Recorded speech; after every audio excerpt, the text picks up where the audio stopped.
Bienvenidos a Voices of Inclusion, experiencias de inclusión en la enseñanza del inglés. Un podcast que surge como parte de un ejercicio de investigación sobre las vivencias, las voces y los desafíos que enfrentan docentes y estudiantes en su camino hacia una educación más inclusiva. Las opiniones expresadas en este espacio son responsabilidad exclusiva de nuestros invitados.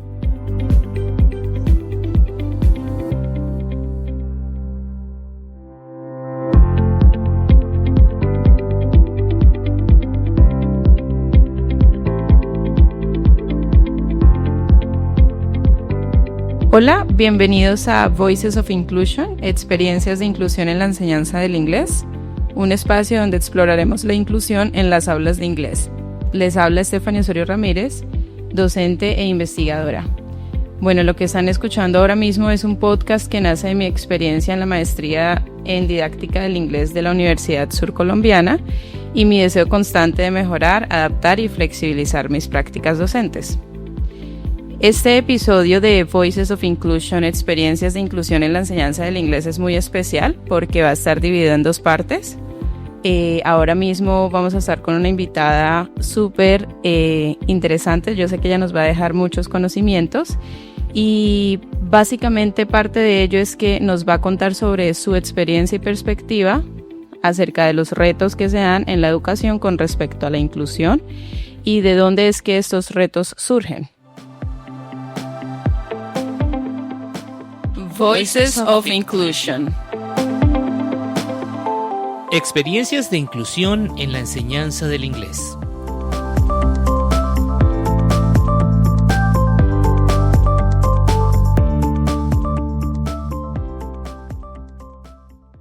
Entonces, en esta primera parte del episodio me gustaría presentarles nuevamente a nuestra invitada, la profesora Catalina Trujillo Vanegas. Bienvenida, profe, y muchas gracias por aceptar esta invitación al episodio. Bueno, muchas gracias por la invitación. Indudablemente para mí es muy grato poder compartir contigo las experiencias y los aprendizajes en esta trayectoria frente a los procesos de inclusión y supremamente interesante que podamos conversar un rato al respecto. Gracias, profe. Bueno, profe, para empezar, ¿podría contarnos brevemente desde cuándo está vinculada a la educación y cómo ha sido su experiencia en contextos inclusivos, profe? Bueno, pues la inclusión ha estado, o las reflexiones alrededor de la inclusión han estado constantemente en mi vida, porque mi formación de base es licenciada en educación preescolar, pero desde ese tiempo, y te estoy hablando más o menos del 94, dentro de mi dinámica de vida y de mi dinámica profesional estuvo que pudiera compartir en el aula con personas, sobre todo que tuvieran diagnóstico de discapacidad. Entonces, desde mi formación en el pregrado, luego en la especialización, trabajé temas relacionados con la comunicación y la creatividad para la docencia, vinculados también a procesos inclusivos, luego la maestría en educación y finalmente el doctorado en educación y cultura ambiental. Pues todos los escenarios de formación académica siempre han estado permeados por el hecho de pensar en reconocer la diferencia dentro de las aulas de clase y sobre todo cuáles son los retos que enfrentamos los maestros, porque pues a mí me preguntan yo qué soy, yo digo yo soy maestra, es decir, a mí me parece que dentro de la impronta del ejercicio del desarrollo de mi vida, el ser maestra ha sido el elemento fundamental en cualquiera de los escenarios en los que me he desarrollado. Y pues no solamente ahora como profesora en proyectos de maestría, de doctorado, de pregrado, sino desde el ser maestra en preescolar, pues estuvo el hecho de pensar todo el tiempo cómo podía como maestra acompañar a un grupo de niños, niñas, jóvenes, pero que la realidad era que todos eran diversos y que yo era una maestra pensando en esa diversidad. Entonces ha sido algo que ha estado siempre latente en toda esa carrera académica que ha tenido la profe. Muchas gracias, profe. Y de hecho, esa incógnita o esa reflexión que nos comparte sobre, bueno, cómo es que yo voy a de pronto enseñar, teniendo en cuenta pues esta diversidad que hay en el salón, es una de las incógnitas que yo creo que tienen todos los docentes. Yo quería compartirte además que digamos que la base o digamos el objetivo principal por el que este podcast surge es porque yo, como ya le había contado a la audiencia, pero igual te comparto a ti para darles contexto nuevamente, hice un ejercicio de investigación y básicamente también se encuentra que los profesores, digamos, no saben qué hacer por esa falta de conocimiento, ¿sí? Que podría ser también otro de esos retos, pues a partir de esa reflexión, bueno, ¿cómo es que le voy a hacer? Porque no sé qué pasos debo tomar. Entonces, profe, no sé si usted ya me comentó que sí fue una reflexión que hizo, pero de repente en algún momento se sintió, no sé, sobrecargada porque es que me voy por aquí, me voy por allá. No sé si nos quiera compartir un poquito más al respecto, profe. Indudablemente cuando uno es maestro, tiene, digamos que su conocimiento no vierte solamente de la formación académica que ha tenido. Indudablemente que la formación académica le da a uno solvencia frente a algunos temas, lo hace sentir a uno claro frente a cómo actuar cuando llega al espacio profesional frente a algunos temas, pero pues hay otros indudablemente que se escapan y ese escape tiene mucho que ver con las experiencias de vida cotidiana de lo que es el ser maestro, ¿sí? Entonces uno como maestro se pega de lo que uno ha vivido antes, ¿cierto? De cómo fue cuando yo fui estudiante. Y ahí es donde creo yo que es como el primer elemento de reto, y es que nosotros en los sistemas educativos, participando ya sea como estudiantes o como docentes, siempre pensamos en la homogeneidad, es decir, en que todos llegamos a lo mismo, a los mismos aprendizajes, y que todos tenemos las mismas maneras para llegar a esos aprendizajes. Entonces, si yo soy maestro, pues con un solo diseño, es decir, con una sola manera de pensar en cómo aprende algo otro, pues tengo que llegar. Y si a mí me enseñaron así, pues, y yo estoy acá, entonces pues así lo voy a hacer yo.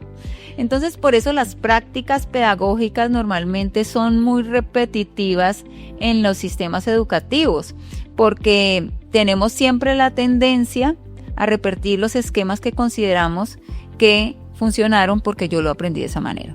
Entonces, digamos, creo que el primer reto que enfrentamos los maestros es a romper eso, a romper el hecho de que si bien a mí me funcionó algo, puede que mis estudiantes que viven un momento histórico diferente al mío, necesiten otras cosas de mí, ¿sí? Necesiten que yo los reconozca como unos sujetos que viven un contexto diferente y por lo tanto la manera de llegar a un aprendizaje no va a ser la misma que otros que están en otros lugares o que yo tuve cuando estaba en ese mismo ciclo.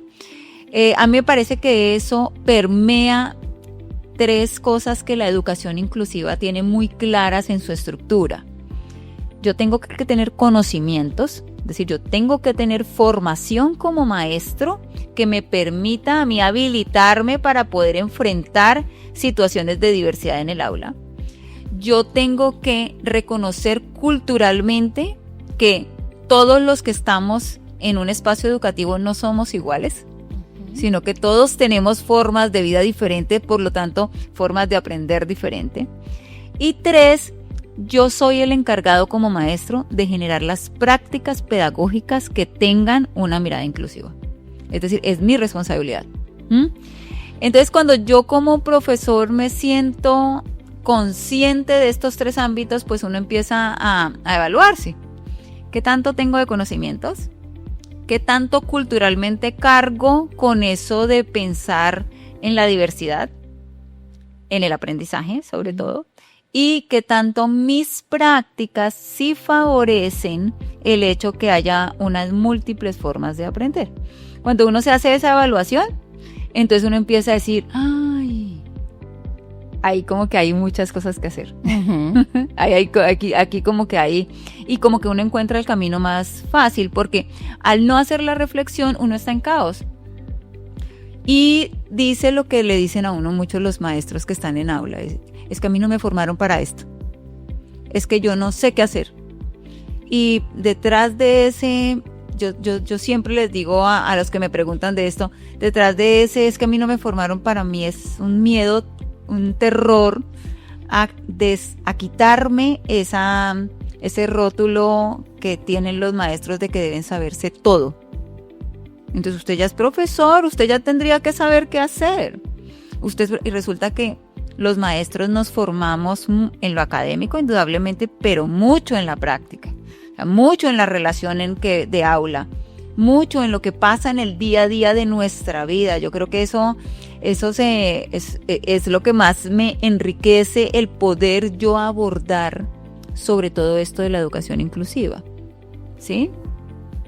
Sí, profe, es cierto todo lo que menciona. Entonces, digamos que, porque ya voy viendo yo una forma de solucionar como ese primer reto que sí viene siendo la falta de conocimiento, pues es como despegarse uno de esa carga de no me enseñaron, sí, de que lo tengo que saber todo, como esa sobreexigencia, si podría llamarse así, y empezar a autoevaluarse y a partir de allí pues generar o tomar ciertas acciones en pro a la enseñanza en aulas diversas. Profe, bueno, este reto yo creo que es como el primordial, no sé, siento que es el más importante por abarcar, pero digamos, un profesor tomó la decisión o busca las formas de capacitarse, de formarse en este ámbito, y pues también desde la academia nosotros a veces vemos que por la teoría o por las experiencias de otras personas todo se puede hacer, pero de pronto mi contexto o en el salón de clases donde yo estoy enseñando, incluso esa formación que me dieron, pues no se puede aplicar al 100%. No sé si podamos hablar un poco de otros retos que se encuentran dentro del aula, no precisamente la falta de conocimiento, pero no sé, de pronto la falta de herramientas o qué otros retos podría compartirnos, profe, que usted ha identificado. Indudablemente el hecho de que yo me acerque al pensar cómo mi práctica se moviliza de acuerdo a las necesidades de los que tengo allí, entonces empiezo a encontrar otras cosas que tengo que cambiar, ¿sí? Para los profes, en oportunidades, reconocer las barreras es algo muy complejo, porque nos enseñan a nosotros desde muchas experiencias que cuando no se dan los resultados de aprendizaje, normalmente hay que buscar en el de afuera y no en el de adentro, que es el profesor, ¿sí? Y resulta que muchas de las barreras, el poder detectar las barreras, hace que yo encuentre esos caminos para poder responder a la diversidad, ¿sí? Entonces, a mí me parece que trabajar en el reconocimiento de barreras es algo que ayudaría y facilitaría muchísimo a que ese profe que quiere tomar la decisión de ser más incluyente en su aula y que además se ha formado porque ha leído, porque está inquieto. Entonces, yo ya sé muchas cosas y me he formado, hice el curso, hice el diplomado, hice la maestría, pero ¿y ahora qué? Cuando ya estoy allá. Pues yo sí pienso que el camino inicial es encontrar las barreras que no son el diagnóstico del niño que tú tienes. Uh-huh. El niño es el niño, el estudiante, el joven es el estudiante del joven. Pero cuando tú como maestro puedes decir, es que las barreras están en, por ejemplo, las formas de representación que tengo del tema que estoy dictando, porque es que lo estoy haciendo solamente desde, por ejemplo, una forma de representación visual. Y resulta que tengo un chico con baja visión. Entonces, ¿cómo diversifico mi forma de representación, la temática que estoy viendo? Y entiendo que la barrera está construida alrededor de cómo yo estoy diseñando la representación del tema, pues entonces ahí ya empiezo a ver luces diferentes. Cuando yo veo que la barrera es que está en el material, porque es que yo estoy entregando solamente un material de este estilo y mi estudiante necesita un material de este otro para poder acceder a lo que yo quiero que lleguemos en el aprendizaje. Entonces ahí, fíjate que esa facilidad de encontrar la barrera en lo que está afuera y no es que el problema es que el niño tiene tal diagnóstico. Entonces él no puede concentrarse tanto tiempo, ¿sí? En vez de ponérselo al sujeto que tiene un diagnóstico, pero ese es él, ¿sí? Las busco más en las formas como yo estoy diseñando, desarrollando el espacio, los materiales, las busco allí, entonces eso facilita en los caminos para poder derribarlas, porque uno no derriba una barrera que no reconoce, ¿sí? Hay que reconocer, hay que aceptarlo para empezar a cambiarlo. Exactamente, sí. A veces los profes me dicen, es que los papás no me han traído el diagnóstico del niño, entonces yo no sé qué hacer. Y yo les digo, ¿y qué va a cambiar ese papel que te van a entregar que lo hace un neurólogo? Y pues te va a dar un retrato hasta a veces menos fiel de lo que tú tienes de ese estudiante, porque tú sí compartes con él diariamente, mientras que el neurólogo que hizo el diagnóstico fue un momento nomás. Porque no más bien pensamos en ese sujeto y en quién es, qué lo caracteriza y qué hay de barreras para poder llegar con él a un aprendizaje. De pronto ahí logramos avanzar más rápido que simplemente con el tener el diagnóstico. El diagnóstico lo necesitamos porque eso nos da unas rutas, nos da unas características, nos da unas tipologías, nos da por eso es que este chico hace esto. Pero no es la única o el único elemento que me permite a mí poder transformar mi práctica para hacerla más inclusiva. O sea, podríamos decir definitivamente no es un punto por lo menos de partida. Sí, no, es algo en el panorama, es decir, es algo más que necesitamos en el panorama, pero nos encontramos cuando acompaño a algunas instituciones que acompaño y que tienen estudiantes con discapacidad en las aulas, que los profes empiezan a descubrir que eso no era lo que les iba a dar la herramienta. O sea, que iba a ampliarles el panorama de conocimiento frente al estudiante, pero que el problema de mirar cómo haces tu práctica más inclusiva es tuyo. O sea, nadie te lo va a quitar. Profe, yo tengo una duda con respecto a lo que mencionas cuando hablas sobre las barreras que tengo yo como profe y muchas veces si uno se basa como en el diagnóstico de qué es lo que no hace mi estudiante, pero es válido pensar que también yo podría pensar de lo que él sí hace y entonces respecto a sus habilidades también puedo trabajar desde allí. Ese sí es el punto de partida. Ok. El punto de partida sí es el reconocimiento que el maestro hace de lo que su estudiante tiene como potencial. Cuando uno como maestro parte de allí, desde la experiencia te puedo decir que logra mucho más de lo que se esperaba. Es cierto, profe. Bueno, yo creo que habiendo ya hablado un poquito de esos retos y de pronto, porque siento que ya nos ha dado muchas pautas sobre cómo buscar corregir esa situación en la que uno se queda mirando el reto y de repente ¿dónde surgen? ¿No? Es que no me capacitaron, es que no me formaron y demás. Profe, bueno, cuando hablamos de pronto, ya estamos hablando por parte del profe, estamos hablando del proceso que debe seguir el profe, pero si pudiéramos hablar un poco de las instituciones educativas, no sé, ¿cree usted, profe, que se recibe por parte del, que el profesor recibe los recursos o los apoyos necesarios? Y si no es así, profe, ¿qué cree usted o en qué ámbito pueden mejorar las instituciones para apoyar ese proceso? Las instituciones educativas en sus diversas áreas de gestión tienen que estar involucradas en una mirada de lo que implica enunciarse como instituciones educativas inclusivas, porque esto no lo puede hacer solo el maestro en el aula. Es decir, materializar el enfoque de la educación inclusiva para una institución implica tomar todos sus ejes de gestión y revisarlos con esas gafas. Yo siempre les digo a los directivos docentes, si usted se va a poner las gafas de enunciar en su PEI que esta es una institución educativa que tiene un enfoque inclusivo, usted el PEI que tiene ya no le sirve. Tiene que mirar todas las áreas y reformularlas con esas gafas puestas, porque indudablemente todas las áreas van a traer retos. Va a tener que existir una transformación y lo curricular, que es como lo que más nos angustia a los profesores, la verdad a veces pasa a un segundo plano, porque digamos que cosas tan simples como el hecho de pensarnos en los manuales de convivencia, en qué estamos tomando como faltas, y que esas faltas sí en realidad reconozcan que hay chicos que necesitan salirse a dar una vueltica por el patio a cada 15 o 20 minutos para poder volver a focalizar su atención, pues hace que no podamos ponerla como una sanción porque estás por ahí volteando, ¿sí?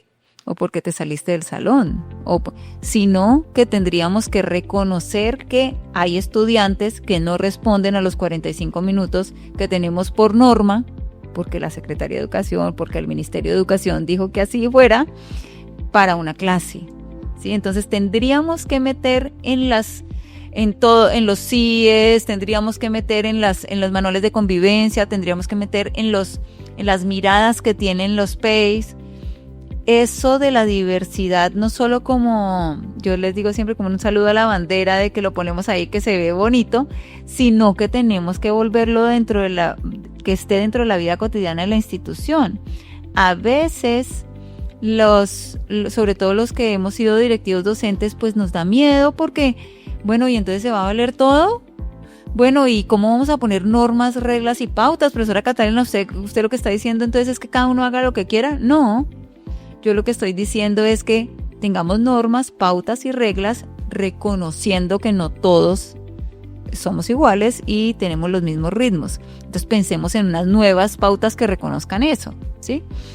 No es fácil, no responde a lo que tradicionalmente hemos venido haciendo, pero no es imposible, porque yo veo instituciones educativas cada vez con mayor frecuencia que lo logran, que lo construyen, que lo piensan y que desarrollan esas documentaciones que son como un poquito a veces muy estrictas bajo la norma, logran evidenciar en realidad sus propias diversidades. Entonces yo sí creo que se puede hacer, y la institución educativa, si quiere ponerse las gafas de la educación inclusiva, tiene que pensarse toda en cómo lo va a hacer. No es solo el maestro en el aula, no es solamente las planeaciones, no es solamente los ajustes o elementos que se tengan que ver en el currículo. O sea, hay cosas de más que tienen que ver mucho con la vida escolar, que tienen que transformarse. Interesante, profe, muchas gracias. Yo creo que sus palabras muestran una vez más que el ejercicio de la educación no depende netamente del profesor y del estudiante.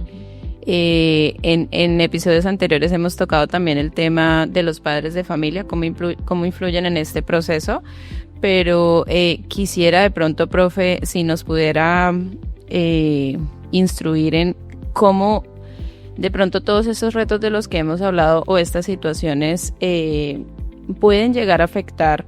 Yo sé que suena muy lógica mi pregunta, pero igual quisiera escuchar desde su perspectiva y conocimiento cómo esto afecta pues el aprendizaje del estudiante, el bienestar del mismo estudiante. Entonces, sí, ya hemos de alguna forma, entre comillas, superado esos retos, la institución de pronto está haciendo lo suyo, pero bueno, en un escenario en el que no todos los ejes estén en orden, ¿cuáles son las posibles afectaciones que tendrían nuestros estudiantes? Pues lo que sucede en una institución que no se piensa en estas dinámicas es que abandona rápidamente el querer tener las gafas de la educación inclusiva puestas, porque ay, es que es tan difícil, no nos metamos en eso, ¿sí? O hace pues lo que tradicionalmente se venía haciendo, y era excluir unos. Decir, mira, ¿sabes qué? Más bien busca otra institución educativa, nosotros no tenemos esta facilidad, y pues dejaríamos de cumplir lo que se supone que tiene como misión la educación, ¿no? Que se enuncia para todos como un derecho, y pues que nosotros tendríamos que revisar si las dinámicas que estamos generando en la institución sí favorecen el derecho o si por el contrario lo que favorecen es la exclusión. Yo soy partidaria de que cada caso de institución educativa se tiene que mirar de manera independiente, de acuerdo a sus necesidades. Yo creo que digamos que la inclusión universal, que es como el camino que Colombia ha tomado, pues no es la respuesta a todo tampoco. Es decir, hay estudiantes que requieren de acompañamientos que las instituciones educativas regular no pueden dárselos.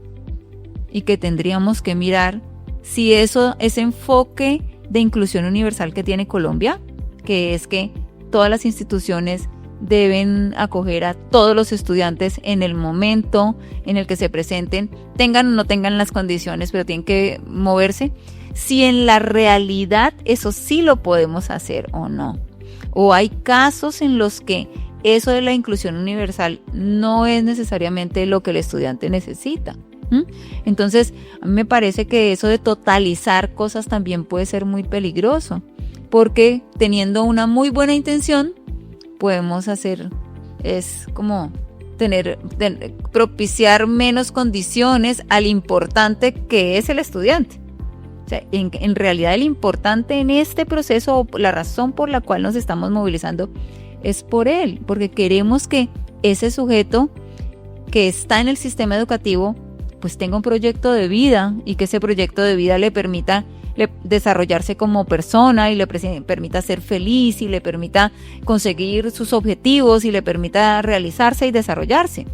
Entonces, con esto lo que quiero enunciar es que no, o sea, el reto de la educación inclusiva también implica pensar si tener a todos, absolutamente a todos en las aulas es la respuesta o no.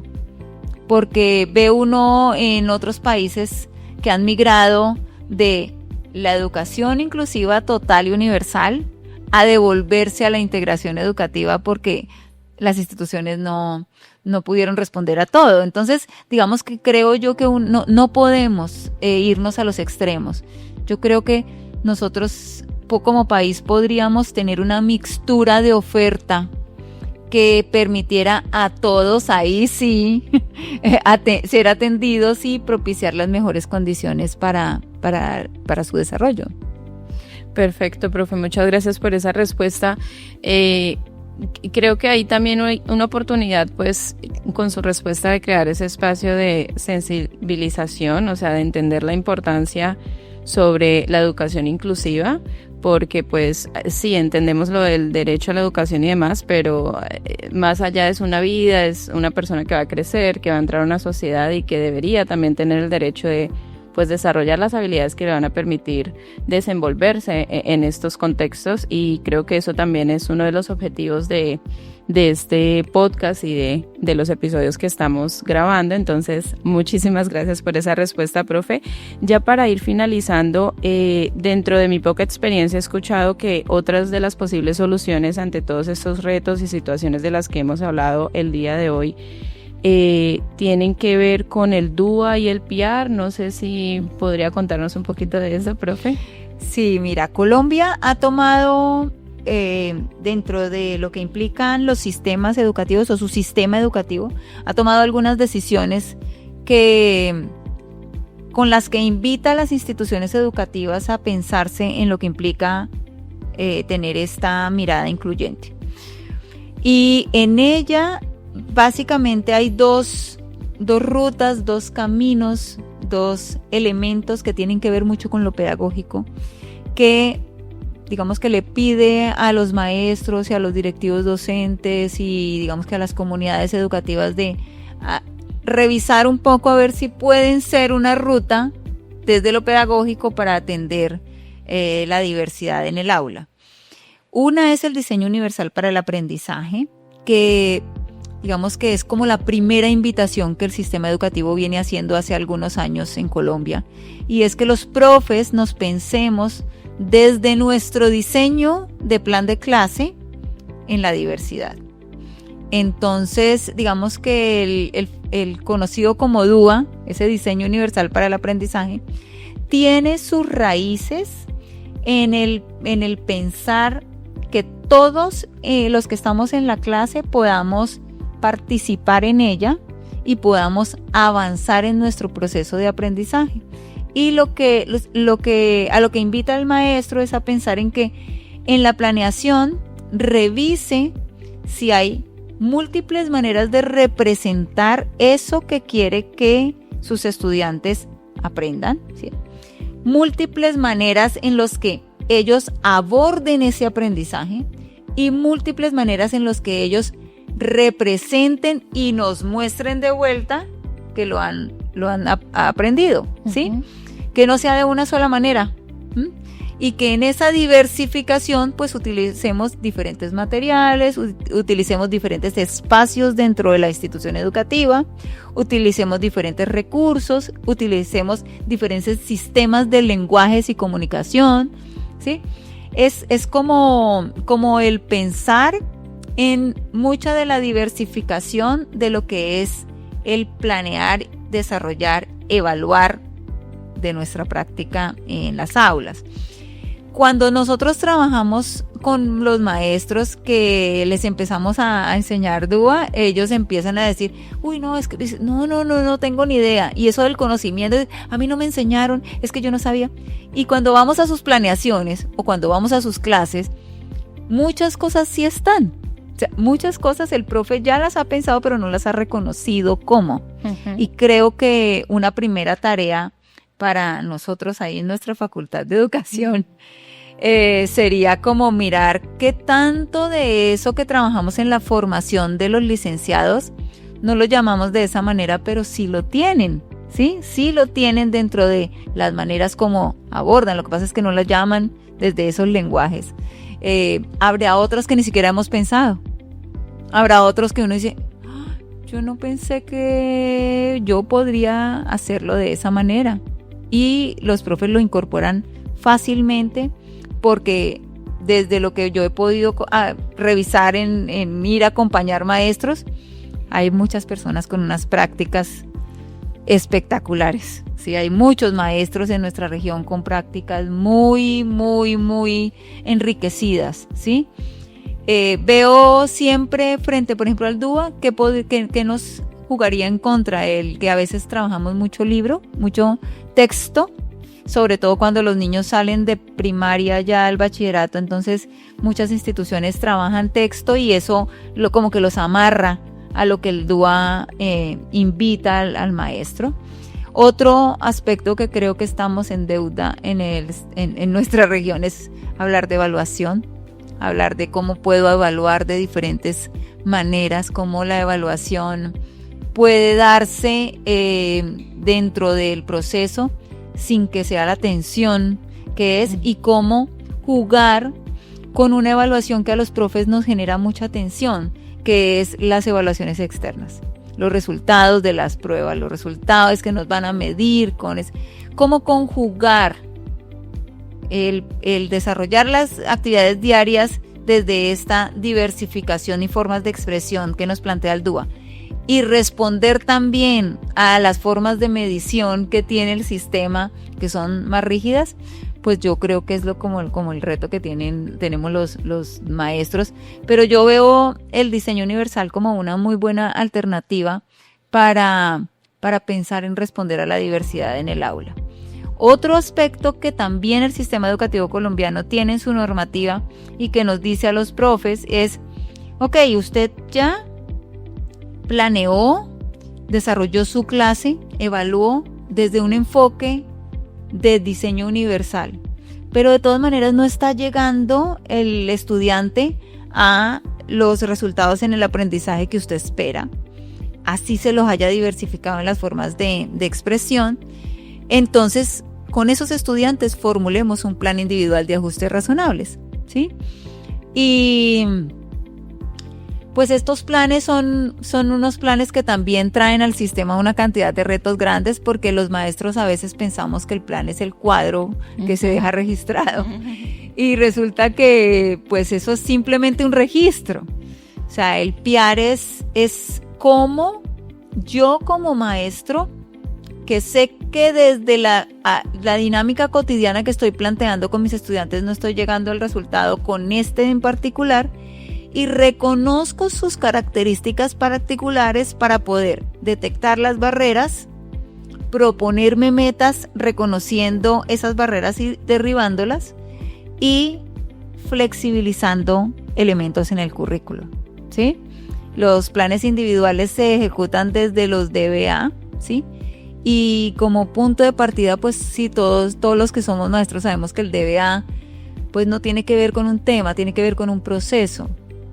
Entonces, cuando el maestro sabe bien transitar en los procesos que su área trabaja, digamos que sabe identificar muy bien los procesos allí, pues entonces el plan individual va a responder es a que el muchacho avance en proceso, no avance en tema. El tema es el pretexto que yo tengo para poder, digamos que desarrollar el proceso. Entonces, digamos que Colombia ha invitado a las instituciones educativas a que si usted trabaja con enfoque de duda y definitivamente no llegamos, entonces pasemos a hacer planes individuales de ajustes razonables de los estudiantes que lo requieran en las aulas que lo requieran. A veces nos cuesta trabajo entender esa lógica, porque pensamos que llegó un estudiante que tiene un diagnóstico de discapacidad, por lo tanto tengo que hacer PIAR. Y esa no es la invitación que hace el ministerio. La invitación que hace el ministerio es transite esto y si necesita el PIAR, lo plantea y lo desarrolla, ¿sí? Es como por ahí los caminos que nos han dado. Es un súper abrebocas, profe, muchísimas gracias. Seguramente nuestra querida audiencia estará escuchando los próximos episodios un poquito más sobre el DUA y sobre el PIAR, pero fue un gran abrebocas, profe, muchísimas gracias por resumirlo de esa manera que es fácil de entender y es pues también tener en cuenta que es un proceso que hay que seguir y no yo irme directamente otra vez PIAR. Y porque sí, lo que usted mencionaba es cierto que tiende uno profesora o un profesor o uno como profesora tiende a pensarse de que es un documento que hay que diligenciar, un formato y ya está. Pero pues como todo hay que ir más allá de lo que está en el papel. Voices of Inclusion. Experiencias de inclusión en la enseñanza del inglés.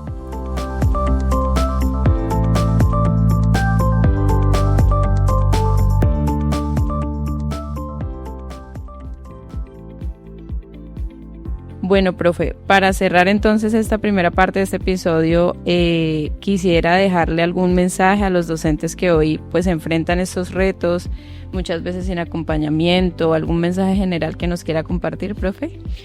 Bueno, a los profes que quieren, primero que tienen hoy en su aula algunos chicos que les generan el reto de pensar en la educación inclusiva y que se sienten angustiados, perdidos, que no saben qué hacer y sienten que no tienen la formación, les digo que tranquilos que con la formación también nos vamos a sentir igual. Es decir, es parte de esa, digamos que de ese compromiso que adquirimos los maestros cuando decidimos que vamos a estar en campo trabajando con los chicos. Yo siento que la educación inclusiva, si bien en este momento le estamos hablando desde lo que implica atender a estudiantes con un diagnóstico con discapacidad, pues va más allá de esto. Y la diversidad que tiene un país como el nuestro, sobre todo en estilos de aprendizaje, es gigante. Me parece que es una excelente oportunidad. Cuando yo empecé a ser maestra y a tener en el aula los retos de saber cómo llegar, cómo atender, siento que aprendí a emocionarme de sobremanera del trabajo que podía hacer. Y creo que de las cosas que más proporciona el trabajar con esto es la emoción de sentir que estás construyendo en el proyecto de vida de otro. Porque a veces el ejercicio docente a veces nos oprime mucho lo que somos las emociones de los maestros, lo personal, ¿no? Porque hay que llenar tanta cosa, porque hay que atender a tanta cosa, porque esta semana es la izada de bandera y mañana el centro literario y pasado mañana, o sea, son tantas cosas los que tiene el sistema a las que nosotros como maestros tenemos que atender, que nos olvidamos de esa emoción que implica el poder contribuir en la vida del otro.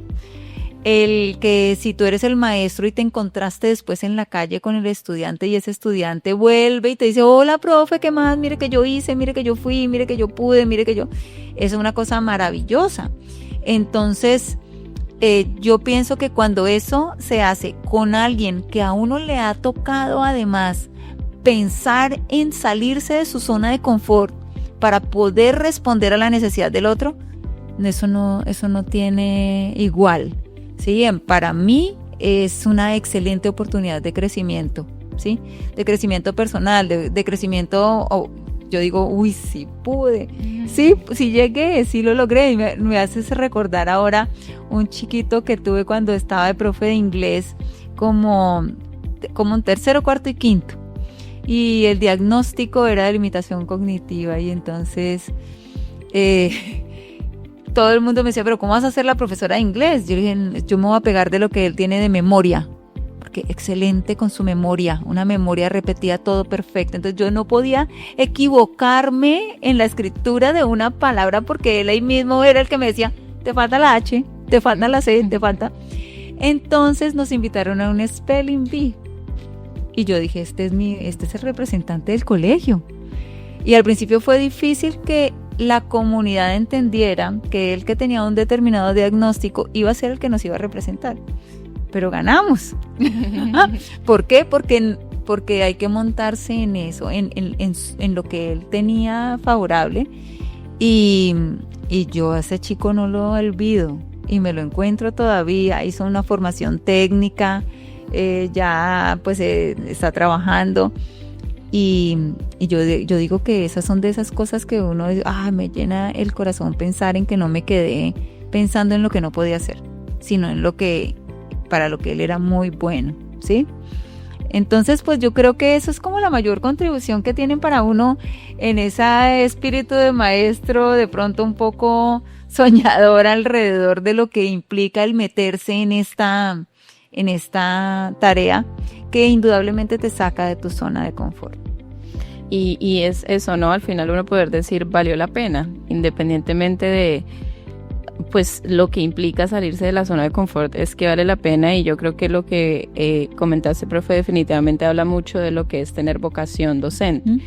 Porque pues a nivel personal, no sé si sea muy oportuno decirlo ahora mismo en el cierre del episodio, pero a veces siento que pues es a partir de esa falta de vocación, de amar lo que hago, que busco más, o sea, me quedo más en los obstáculos que en superémoslos, ¿no? ¿Cómo hago aquí para superar esta barrera? Y me quedo más en el no, es que, pero, y todo lo demás. Profe, muchísimas gracias nuevamente por aceptar nuestra invitación. Yo estoy inmensamente agradecida con su presencia y participación el día de hoy. Además, también quiero agradecerles a ustedes, a nuestra querida audiencia, por escucharnos en esta primera parte del episodio de hoy. Básicamente hablamos de muchos de los retos que presentan los profesores con respecto a la educación inclusiva, cuáles serían como esos pasos a seguir para lograr derribar o superar esos retos, y hubo un pequeño abrebocas sobre el DUA y el PIAR que seguramente estaremos profundizando un poco más en los futuros episodios. Entonces, profe, yo te quería preguntar, no sé si desees compartirnos algún contacto por si hay preguntas de parte de la audiencia, profe. Pues yo hago parte de un grupo de investigación, y ese grupo de investigación es el Grupo de Investigación Impulso, que está adscrito a la Universidad Surcolombiana en la Facultad de Educación. Tenemos una página donde pues ahí podrán encontrar como las dinámicas de procesos investigativos que hemos venido desarrollando relacionados con este tema y con otros temas que también tienen que ver con lo que implica pensarnos en la inclusión, ya no tanto en el espacio educativo, sino también en las dinámicas sociales, en los espacios sociales. Entonces, en la página oficial del Grupo de Investigación Impulso, allí pues nos pueden escribir, nos contactamos y pues los esperamos en las dinámicas que consideren que podemos aportar de lo que estén haciendo en instituciones educativas o en colectivos sociales que consideren nosotros podemos acompañarlos. Perfecto, profe. Nosotros igual vamos a estar compartiendo el enlace directamente en la descripción de este episodio. Nuevamente, muchas gracias, profe Catalina, por estar aquí. Siempre serás bienvenida. Y bueno, ya para hacer cierre definitivo, recuerden que les habló Stephanie y como yo les dije anteriormente, están súper invitadísimos a escuchar la segunda parte de este episodio. Nuevamente les agradezco a todos por escucharnos. Recuerden que este es el podcast Voices of Inclusion, experiencias de inclusión en la enseñanza del inglés, y nos vemos en un siguiente episodio, profe. Que estés muy bien. Muchas gracias por la invitación. Gracias, bye bye. Voices of Inclusion. Experiencias de inclusión en la enseñanza del inglés.